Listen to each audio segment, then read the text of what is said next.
bienvenue dans cette nouvelle vidéo, j'espère que vous allez bien, moi ça va. Donc comme vous avez pu le voir dans la vidéo précédente, on va faire aujourd'hui une combinaison.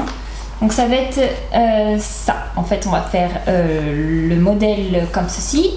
Hop, je vous montre de plus près, avec les manches de celle-ci.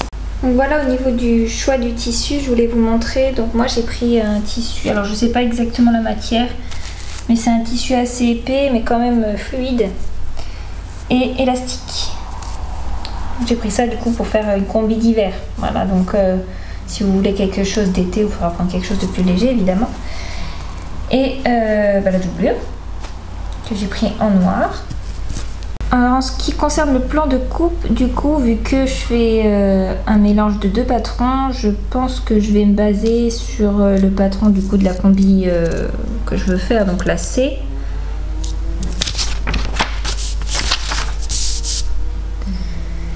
Qui se trouve du coup de ce côté-ci, combinaison C.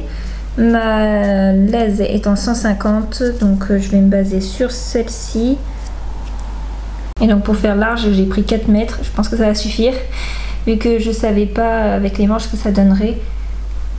D'ailleurs pour celles qui ne sauraient pas comment ça se passe avec ces patrons, pour savoir les fournitures à acheter, tout est écrit derrière en fait.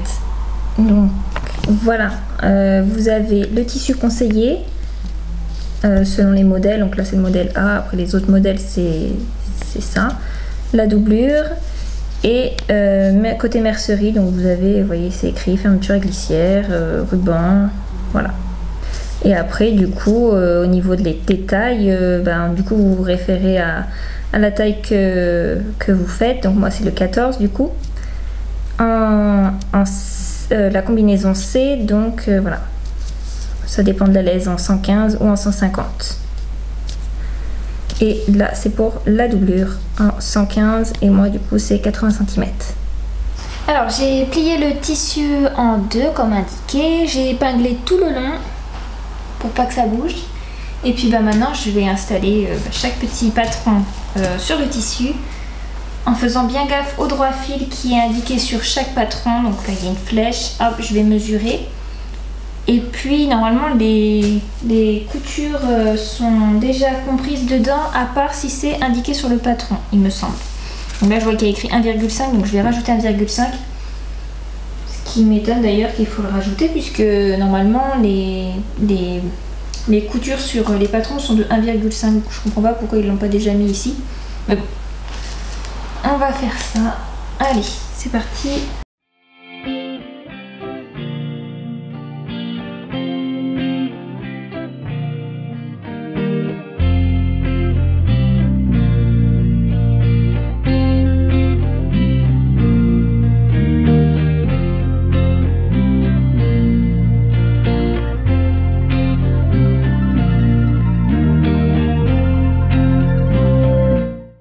Ce petit truc là, ça n'a pas arrêté de m'embaumer toute l'après-midi.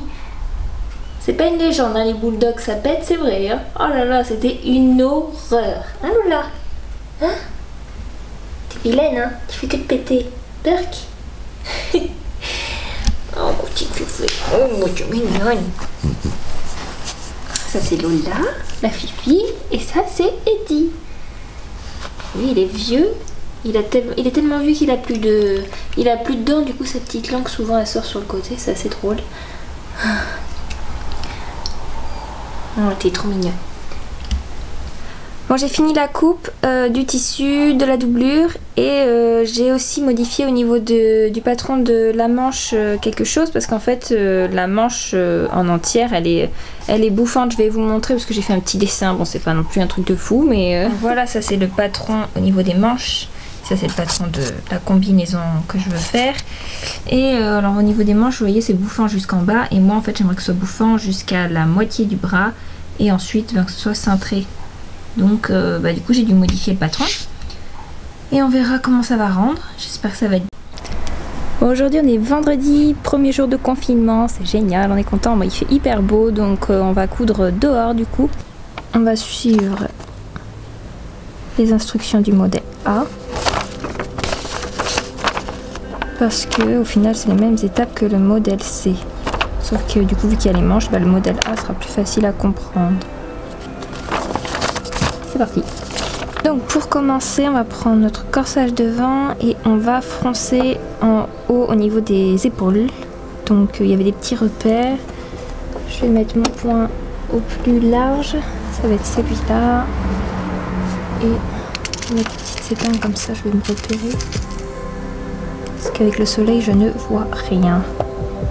Je vais utiliser ça, je ne sais pas si vous connaissez, c'est vachement pratique, c'est un aimant en fait. Comme ça, vous pouvez le positionner où vous voulez et comme ça, et ben en fait, votre tissu il va taper au bord et il n'y aura pas besoin de réfléchir à si c'est bien 1 cm.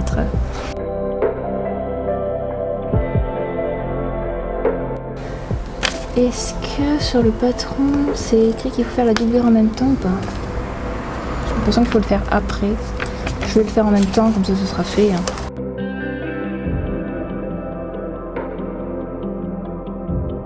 Alors maintenant on va prendre le corsage dos et on va faire donc les pinces qui sont marquées sur les patrons.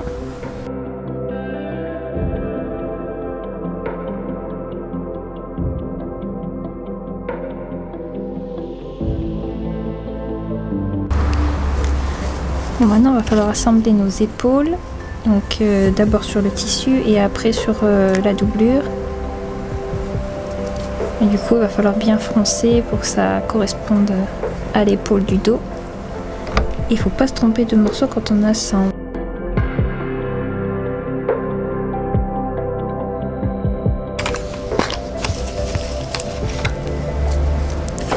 Bon, j'aime pas trop utiliser le découvite, du coup j'utilise ça en fait, c'est une petite pointe à l'origine pour faire des trous pour les ceintures. Mais du coup vu que le bout il est pas trop coupant, au moins ça casse pas le fil, c'est plus pratique. Et ça accroche pas dans le tissu, vous pouvez hop hop hop, ça va pas tirer des fils.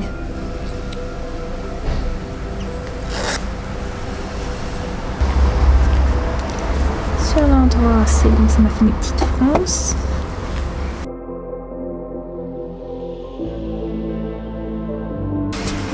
Donc de ce que j'ai vu maintenant, il va falloir assembler la doublure avec la matière. Endroit contre endroit. J'ai le bon morceau là. Non, c'est pas le bon morceau. Là j'ai le bon morceau.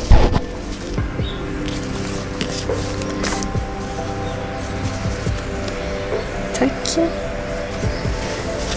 Ouais, ça c'est bon. C'est au niveau de l'encolure qu'il faut assembler, donc de là à tac tac tac tac tac là.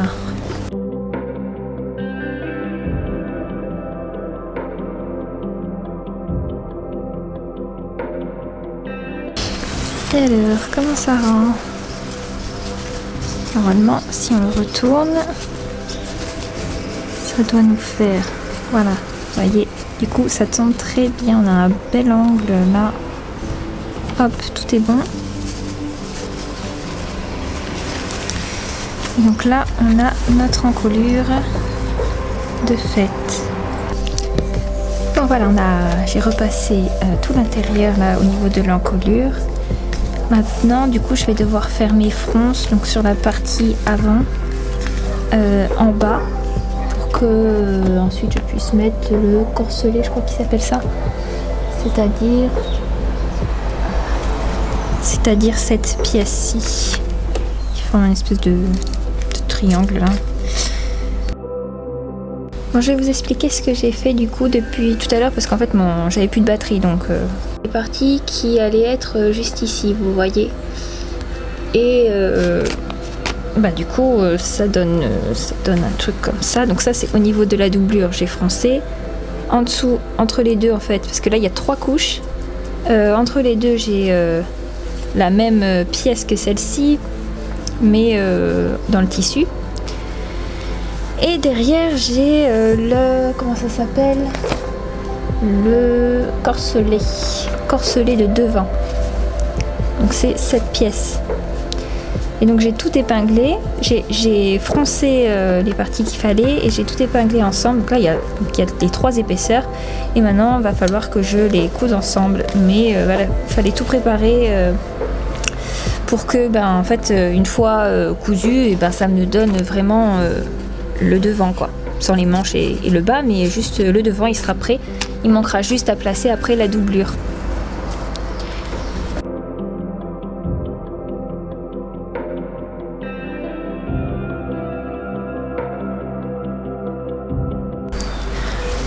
Donc du coup, de l'intérieur, ça rend comme ceci. Vous voyez, donc là, on a nos 3 épaisseurs que j'ai cousues ensemble, du coup. Et ce qu'il va falloir que je fasse, donc, c'est mettre la doublure aussi à l'intérieur. Et pour la coudre, il va falloir donc que je la place comme ceci. Donc endroit contre endroit. Je vais l'épingler et en fait je vais venir piquer exactement au même endroit où j'ai déjà piqué, ce qui va faire qu'il y aura une 4e épaisseur et ensuite quand je le retournerai, ben, ça me fera ma finition comme ça. Ça va être la dernière étape de ce soir parce qu'après on coupe. C'est fini. Je sens que l'humidité commence à arriver là. En tout cas, premier jour de confinement, on a vraiment eu de la chance, il a fait vraiment beau. Il a même fait chaud. J'étais en petite robe dehors, j'étais bien. Donc, tout le monde ne vit pas le confinement de la même façon. Je suis vraiment désolée pour ceux qui sont enfermés à l'intérieur d'un appartement ou autre. Moi, c'est vrai que j'ai la chance du coup d'avoir un jardin.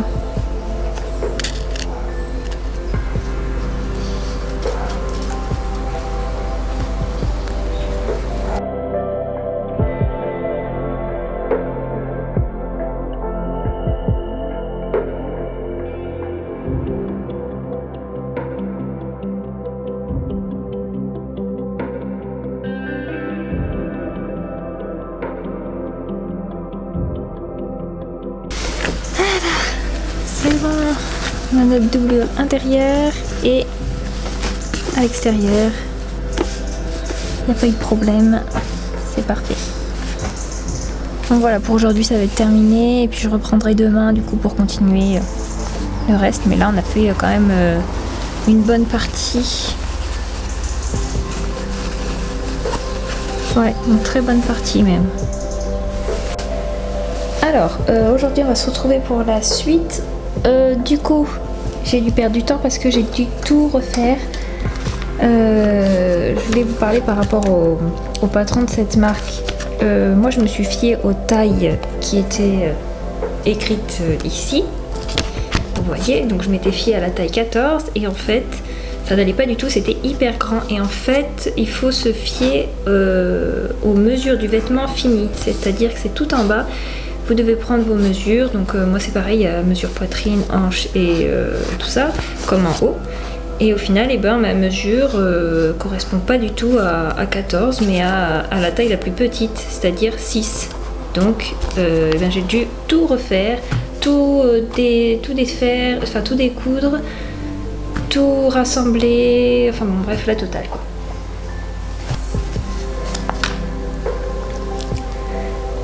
Donc pour la suite, on va assembler donc les côtés du haut en faisant. Donc là vous voyez, ça fait, ça c'est le devant, ça c'est le dos. Et donc sur le devant, on va devoir prendre je vais enlever mes épingles ici. On va devoir faire endroit contre endroit, donc ça c'est le dos, sans la doublure. La doublure je la laisse sur le côté pour le moment.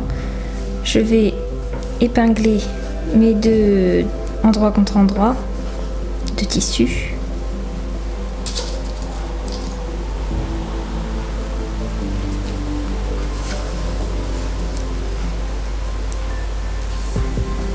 Là, pareil.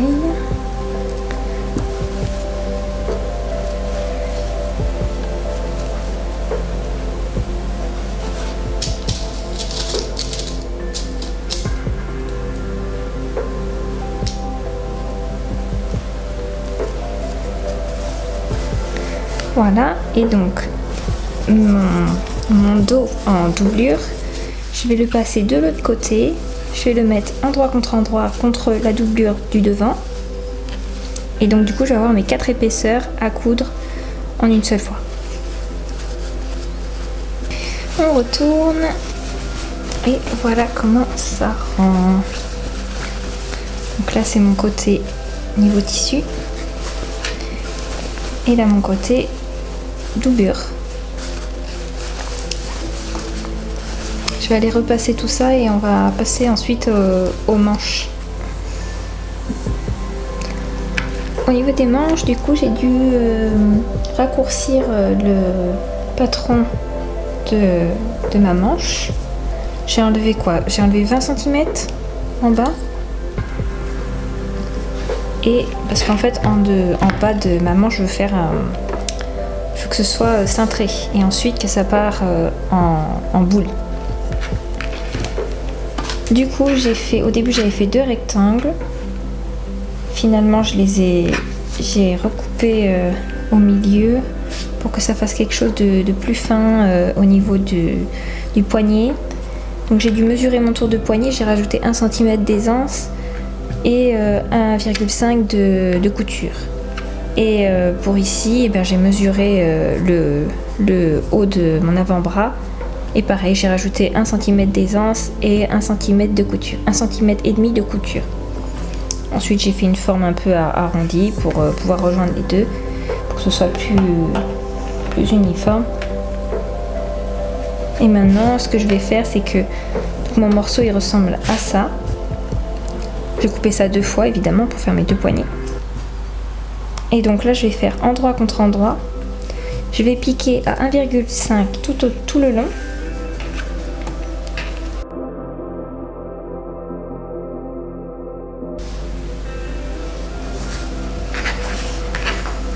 Voilà, du coup ça me donne quelque chose comme ça. En fait, du coup j'ai bien repassé mes coutures à l'intérieur et j'ai retourné ma manche que jusqu'à la moitié et ça m'a donné ça. Ça vend pas. Alors avec mon haut de manche, il va falloir que je fasse donc mes fronces qui sont indiquées sur mon patron au niveau des épaules et froncer également tout le bas de la manche pour que ça puisse après rentrer dans l'emmanchure de devant. Ce qu'on va venir faire maintenant, c'est coudre les côtés des manches. Donc, on va faire endroit contre endroit et on va piquer à 1,5.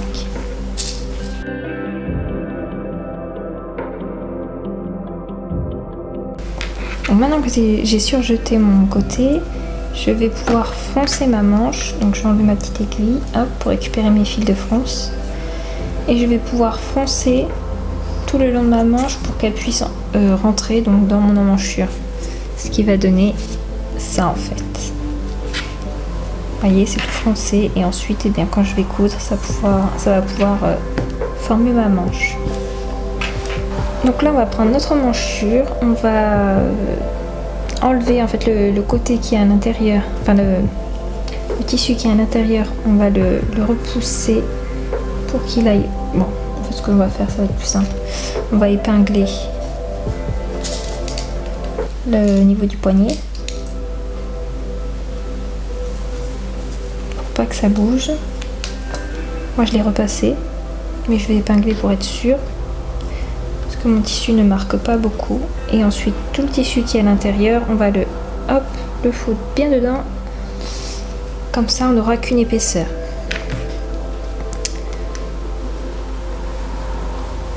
On prend notre manche, on passe l'emmanchure dans le trou de la manche où il y a les fronces, voilà, et on va venir épingler tout le tour pour pouvoir les assembler. Et il va bien falloir faire attention à la couture, donc la mettre avec la couture d'ici, ça va être la couture qui va être dessous. De toute façon il n'y a qu'une seule couture de côté, donc on ne peut pas se tromper. Voilà pour la manche. Ce qu'on va faire du coup, c'est pour l'intérieur, on va laisser dans ce sens là.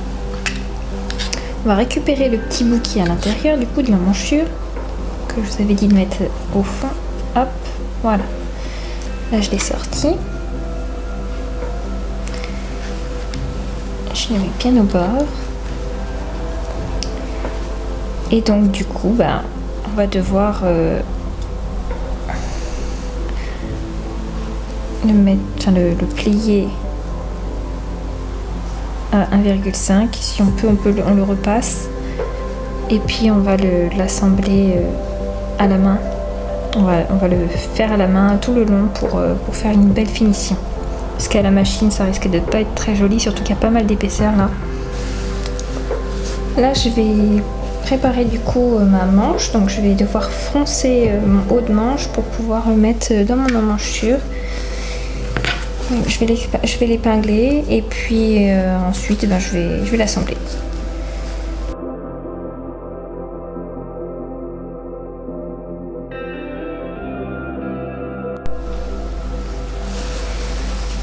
Maintenant on a fini la partie haute de la combinaison, il ne manquera plus que la fermeture à l'arrière, mais tout le haut est fini. Les manches, le devant, et puis voilà. Maintenant on va s'occuper du bas. De combinaison. Donc là il va falloir que je pique endroit contre endroit mon intérieur de jambe.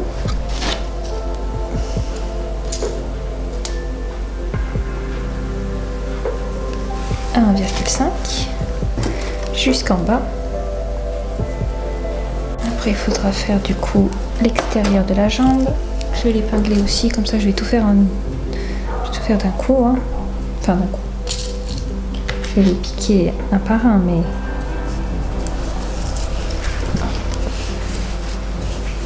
ce sera préparé quoi.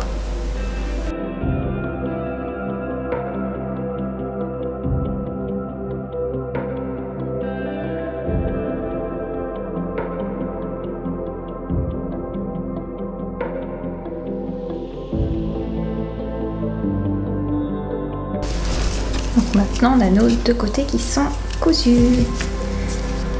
Maintenant je vais surjeter ce que je viens de faire afin d'avoir une bonne finition.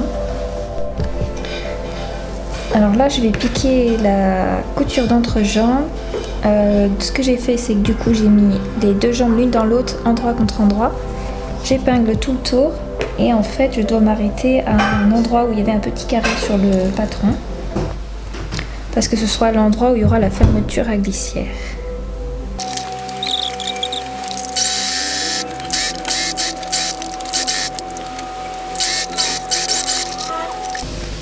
Donc ce que je vais faire, c'est que je vais surjeter du coup ce que je viens de faire. Et après, eh bien, je vais piquer mes fronces. Bon, et bien maintenant on va froncer pour que ça puisse du coup s'assembler facilement avec la partie du haut.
Alors là, la combinaison prend vraiment forme, c'est super bien.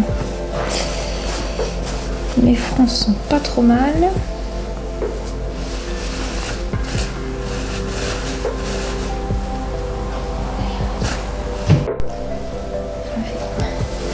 Maintenant, je vais aller surjeter mon bord que je viens de coudre. Et après, je pense qu'on va assembler la fermeture à glissière. j'ai fini de surjeter, donc j'ai surjeté tout le bord de milieu de combinaison, mes emmanchure que j'avais oublié de faire pour que ce soit plus propre. J'ai repassé pour mettre ça à plat, mais bon, ça tient pas parce que ma matière est vachement épaisse, donc ça veut pas tenir, c'est pas trop grave. Et donc j'ai aussi surjeté mon bord ici pour que ma doublure et mon tissu soient assemblés. Et comme ça, quand je vais mettre ma fermeture à glissière, ça va être moins compliqué. D'ailleurs, c'est ce que je vais faire maintenant. On va installer la fermeture. Alors, c'est une fermeture invisible. On va l'ouvrir jusqu'en bas. Une fermeture de 60 cm.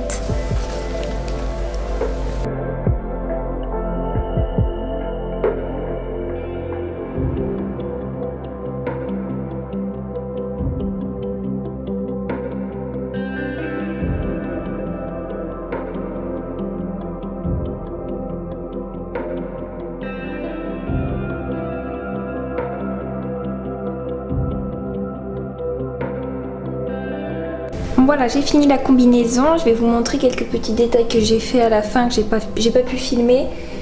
J'ai fini la combinaison par un ourlet de 3 cm, donc 1,5 et 1,5 rentrés dedans. Ça a fini bien du coup. Je suis plutôt contente des finitions au niveau du corselet, des fronces.